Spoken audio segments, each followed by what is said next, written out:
America ਦੇ ਵਿੱਚ ਸਿੱਖ ਸਰਗਰਮੀਆਂ ਦੇ ਵਿੱਚ ਸਰਗਰਮ ਭੂਮਿਕਾ ਨਿਭਾਉਣ ਵਾਲੇ ਸਤਪਾਲ ਸਿੰਘ ਪੁਰੇਵਾਲ ਨੂੰ ਵੱਡਾ ਸਦਮਾ ਲੱਗਿਆ ਹੈ। ਉਹਨਾਂ ਦੇ 41 ਸਾਲਾ ਪੁੱਤਰ ਪਰਮਜੀਤ ਸਿੰਘ ਪੁਰੇਵਾਲ ਦਾ ਬੀਤੇ ਦਿਨੀ ਸੜਕ ਹਾਦਸੇ ਦੇ ਵਿੱਚ ਅਕਾਲ ਚਲਾਣਾ ਹੋ ਗਿਆ। ਪਰਮਜੀਤ ਸਿੰਘ ਪੁਰੇਵਾਲ ਦੇ ਸੰਸਕਾਰ ਮੌਕੇ ਗੁਰਦੁਆਰਾ ਸਾਹਿਬ ਵਿਖੇ ਹੋਏ ਸਮਾਗਮ ਦੇ ਵਿੱਚ ਵੱਖ-ਵੱਖ ਥਾਵਾਂ ਤੋਂ ਪਹੁੰਚੇ ਸਿੱਖ ਆਗੂਆਂ ਨੇ, ਸਿੱਖ ਜਥੇਬੰਦੀਆਂ ਨੇ ਪਰਮਜੀਤ ਸਿੰਘ ਪੁਰੇਵਾਲ ਨੂੰ ਸ਼ਰਧਾਂਜਲੀਆਂ ਭੇਂਟ ਕੀਤੀਆਂ। ਸਿਆਟਲ ਦੇ ਬੁੱਧੀਜੀਵੀ ਸਤਪਾਲ ਸਿੰਘ ਪੁਰੇਵਾਲ ਦੇ ਹੋਣਹਾਰ ਪੁੱਤਰ ਨੌਜਵਾਨ ਪਰਮਜੀਤ ਸਿੰਘ ਪੁਰੇਵਾਲ ਦੀ ਅਚਨਚੇਤ ਐਕਸੀਡੈਂਟ 'ਚ ਮੌਤ ਹੋ ਗਈ ਸੀ, ਜਿਨ੍ਹਾਂ ਦੇ ਸੰਸਕਾਰ ਮੌਕੇ ਭਾਰੀ ਗਿਣਤੀ ਵਿੱਚ ਪੰਜਾਬ ਦੀਆਂ ਮਾਣਮੱਤੀਆਂ ਸ਼ਖਸੀਅਤਾਂ ਨੇ ਪਹੁੰਚ ਕੇ ਸੋਜਲ ਅੱਖਾਂ ਨਾਲ ਵਿਦਾਇਗੀ ਦਿੱਤੀ। ਉਪਰੰਤ ਗੁਰਦੁਆਰਾ ਸਿੰਘ ਸਭਾ ਰੈਂਟਨ ਵਿਖੇ doctor Amarjit Singh Washington DC, Balwinder Singh Chatha Virginia, Santokh Singh Indian Apples, Gurdev Singh Mann, Jaswant Singh Hoti, Baldev Singh Sheena, Baldev Singh Michigan ਸਮੇਤ ਬੁੱਧੀਜੀਵੀਆਂ ਤੇ ਵੱਖ-ਵੱਖ ਜਥੇਬੰਦੀਆਂ ਨੇ ਸ਼ਰਧਾਂਜਲੀਆਂ ਭੇਟ ਕਰਦੇ ਸਮੇਂ ਪਰਿਵਾਰ ਨਾਲ ਦੁੱਖ ਸਾਂਝਾ ਕੀਤਾ। ਭਾਈ ਸਾਹਿਬ ਜੀ ਨੇ ਸ਼ਬਦ ਦੇ ਵਿੱਚ ਆਖਿਆ ਸੀ ਕਿ ਜਿਹੜੀ ਉਮਰ ਹੈ ਇੱਕ ਇੱਕ ਪਲ ਕਰਕੇ ਘਟਦੀ ਜਾ ਰਹੀ ਹੈ, ਆਉਤ ਘਟੇ ਦਿਨ ਸਰਨ ਆ ਰਹੇ। ਭਾਈ ਸਾਹਿਬ ਜੀ ਨੇ ਬੜੇ ਸੁੰਦਰ ਸ਼ਬਦਾਂ ਦੇ ਵਿੱਚ ਇਹ ਗੱਲ ਆਖੀ ਸੀ ਕਿ ਇਨਸਾਨ ਦੇ ਪਿੱਛੇ ਜਿਹੜੀ ਮੌਤ ਹੈ ਉਹ ਇੱਕ ਸ਼ਿਕਾਰੀ ਵਾਂਗ ਲੱਗੀ ਹੋਈ ਹੈ। ਦਿਨ ਤੇ ਪਹਿਰ, ਪਹਿਰ ਤੇ ਘੜੀਆਂ, ਆਪ ਘਟੇ ਤਨ ਛੀਜੇ। ਇਹ ਸਾਨੂੰ ਪਤਾ ਹੈ ਕਿ ਸਾਡਾ ਤਨ ਛੱਡਦਾ ਜਾ ਰਿਹਾ ਹੈ। ਇੱਕ ਇੱਕ ਸਵਾਸ ਜਿਹੜਾ ਇਸ ਘੜੇ ਦੇ ਵਿੱਚੋਂ ਮੁੱਕਦਾ ਜਾ ਰਿਹਾ ਹੈ। ਚੇਤਨਾ ਹੈ ਤੋ ਚੇਤ ਲੈ, ਨਸਦਨ ਮੈਂ ਪੁਰਾਣੀ, ਸ਼ਰ ਸ਼ੈਨੋਤ ਬਿਹਾਤ ਹੈ, ਫੁੱਟੇ ਘਟੀਆਂ ਪਾਣੀ। ਇਸ ਆਪਣੇ ਸਰੀਰ ਨੂੰ ਇੱਕ ਟੁੱਟੇ ਹੋਏ ਘੜੇ ਵਾਂਗ ਸਮਝੀਏ ਤੇ ਦੁਨੀਆ ਦੇ ਵਿੱਚ ਰਹਿ ਕੇ ਬਹੁਤ ਵਾਰੀ ਸ਼ਬਦਾਂ ਵੀ ਨੇ ਸਰਵਣ ਕੀਤਾ ਹੋਵੇਗਾ ਕਿ ਕਿਹਾ ਜੀਰੀ ਲਿਖਿਆ ਤੇ ਇਹ ਹੁਕਮ ਕਮਾਏ, ਕੱਲੇ ਆਵੇ ਨਾਨਕਾ ਸਦੇ ਉੱਠੀ ਜਾਏ।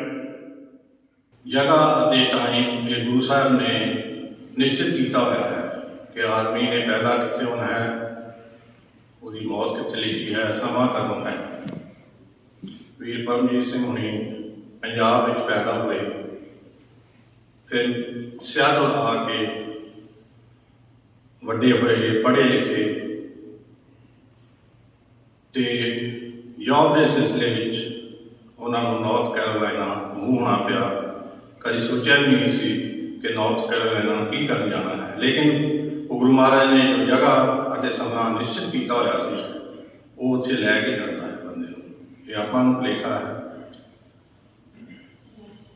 ਪਰ ਆਓ ਸਾਰੇ ਇਕੱਠੇ ਹੋ ਕੇ ਐਜ਼ ਏ ਪੰਥਕ ਐਕਟਿਵਿਸਟ ਮੈਂ ਆਪਣੇ ਵੱਲੋਂ, ਆਪਣੇ ਪਰਿਵਾਰ ਚੱਠਾ ਪਰਿਵਾਰ ਵੱਲੋਂ, Sikh coordination committee east coast, world Sikh parliament, TV 84, Khalistan faith centre, ਉਹਨਾਂ ਦਾ ਇੱਕ ਨਿਮਾਣਾ ਸੇਵਕ ਹੁੰਦਿਆਂ ਹੋਇਆਂ ਇਸ ਦੁੱਖ ਦੀ ਘੜੀ ਵਿੱਚ ਪੁਰੇਵਾਲ ਪਰਿਵਾਰ ਦੇ ਨਾਲ ਖੜ੍ਹੇ ਹਾਂ ਅਤੇ ਗੁਰੂ ਮਹਾਰਾਜ ਅਰਦਾਸ ਕਰਦੇ ਹਾਂ ਕਿ ਇਹਨਾਂ ਨੂੰ ਪਾਉਣਾ ਬਣਨ ਦਾ ਬਲ ਬਖਸ਼ਣਾ ਜੀ। ਮੈਂ ਆਪਣੇ ਵੱਲੋਂ ਪੂਰੀ ਸਾਧ ਸੰਗਤ ਨੂੰ ਦੇ ਅੱਗੇ ਹੱਥ ਜੋੜ ਕੇ ਬੇਨਤੀ ਕਰਾਂਗਾ ਕਿ ਇਹ ਭਾਣਾ ਵਾਪਰਿਆ, ਇਸ ਭਾਣੇ ਨੂੰ ਮੰਨਣ ਵਾਸਤੇ ਸਿਰਫ ਅਕਾਲ ਪੁਰਖ ਹੀ ਕਿਰਪਾ ਕਰ ਪਰਿਵਾਰ ਤੇ ਇਹ ਭਾਣਾ ਮੰਨਿਆ ਜਾ ਸਕਦਾ ਹੈ।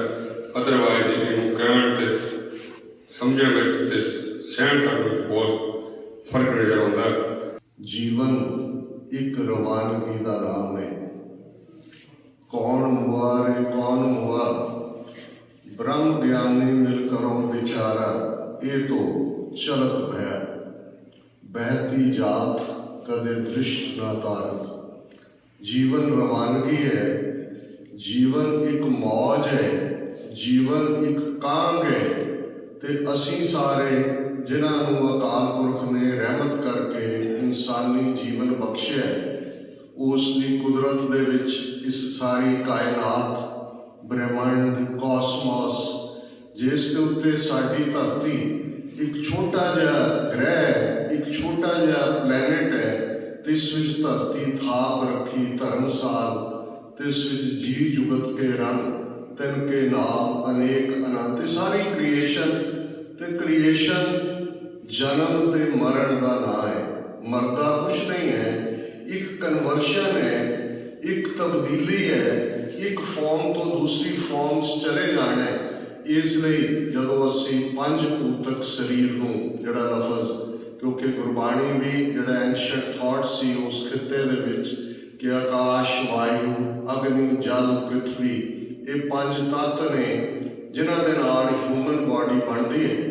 ਤੇ ਇਸ ਹਿਊਮਨ ਬਾਡੀ ਦੇ ਅੰਦਰ ਜਦੋਂ ਅਸੀਂ ਆਨੰਦ ਸਾਹਿਬ ਪੜ੍ਹਦੇ ਹਾਂ ਕਿ ਹਰ ਜੀਓ ਗੁਫਾ ਅੰਦਰ ਰੱਖ ਕੇ ਵਾਜਾ ਪਵਨ ਵਜਾਇਆ ਵਾਜਾ ਪੌਣ, ਨੌ ਦੁਆਰੇ ਪ੍ਰਗਟ ਕੀਏ, ਦਸਵਾਂ ਗੁਪਤ ਰਖਾਇਆ, ਗੁਰਦੁਆਰੇ ਲਾਏ ਭਾਵਨੀ, ਇੱਕ ਨਾ ਦਸਵਾਂ ਦੁਆਰ ਦਿਖਾਇਆ, ਤਹਿ ਅਨੇਕ ਰੂਪ ਨੌ ਨਵਨਿਤ, ਤਿਸ ਦਾ ਅੰਤ ਨ ਜਾਈ ਪਾਇਆ, ਕਹਿ ਨਾਨਕ ਹਰ ਪਿਆਰੇ ਜਿਉ ਗੁਫਾ ਅੰਦਰ ਰੱਖ ਕੇ ਵਾਜਾ ਪਵਨ ਵਜਾਇਆ।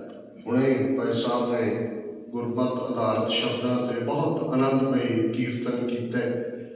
ਅਸੀਂ ਵਾਜਾ ਜਦੋਂ ਦੇਖਦੇ ਹਾਂ ਤੇ ਹਵਾ ਦਿੱਤੀ ਜਾਂਦੀ ਹੈ, ਪੱਖਾ ਉਸ ਨਾਲ ਜੁੜਿਆ ਹੋਇਆ।